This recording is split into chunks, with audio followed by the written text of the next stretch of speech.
So today, guys, we're just talking about like what it's like to come to these sorts of events, why I like to come to them. You're gonna hear from my perspective as the wife of the blind guy. All right, so we are at a friend's gallery space. There's an opening here. They have different things going on, different folks here. The point of today is that Corey is also here. Hey everybody.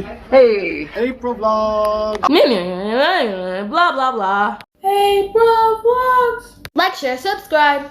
So why do you like coming to these types of events?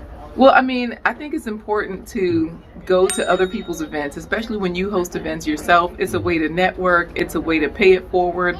It's a way to show our kids, especially whenever they can go. I try to make sure they can get involved because I think it's important for them. Like, look at them right there. When we first got here, guys, tell the truth. Did you want to come? No. We didn't know it was gonna be like. We thought it was like, you know, how art museums are like. Y'all liked it because y'all got purses, stuffed animals. So yeah, so they liked it because they got purses, they got stuffed animals. Of course, that's the other thing. We do buy from people that we know. So like whatever they're selling, we're buying it. That means that this particular artist. These were free, guys. These were complimentary. As soon as we got here, they were like, choose a treat. People are still coming in, Corey. So we're gonna have to wrap this up quick. And then I purchased those bags because the bags were for sale as well. So, you know, I think it's a great way to, you know, support small businesses, support the businesses of friends. And, you know, also I like it because it shows our kids organically It shows our kids organically what to do, how to behave in a public setting, in a social setting. We don't have to, you know, practice that. Like, we're into theater, the stage is our life, but we don't have to necessarily say what etiquette to use and when they're in certain places, because they go and they participate a lot, then they actually learn while doing. So just being in the environment helps them to understand how they should behave and, you know, conduct themselves. Exactly. So I think the last thing I want to talk about is Corey can't see, and so whenever I can, I describe things, and the kids don't pay attention to a lot, so I bring a lot of things to their attention. Well, I think that it helps because you're describing things to me. Since I can't see, they hear the same description, and then it makes them focus on or pay attention to the details of what's going on. So, right.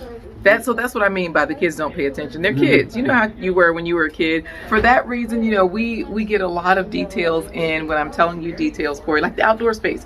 So there's a great outdoor space here, guys. I was trying to give Corey the dimensions because it backs up to the water. There's a walking trail there. And how'd I do you think? Like, what kind of feel did you get? I mean, you were descriptive because what we do is we move around, and I use my stick to find out the different borders and barriers that are in the dimensions of the room, and it gives me a sense of the lay of the land, for lack of a better words, so that I can judge distance and like how many people can get in this room, or oh, this item is, you know, knee high or is, shoulder high, and it helps me to gain more perspective. I do get a little nervous because I'm like, I don't want to break nothing, and then I got to buy it. But oh, speaking of which, I do have to show a piece of artwork. So I was don't show that thing on the wall. No, I'm not showing anything on the wall that's mounted. I'm just going to show, you guys move over so they can look. I'm going to show, because there are other people coming in as well. This is like a 3D piece of art. And so as you can see, this is something I would show Corey, and I would tell him like, okay, you can touch this or you can't touch this.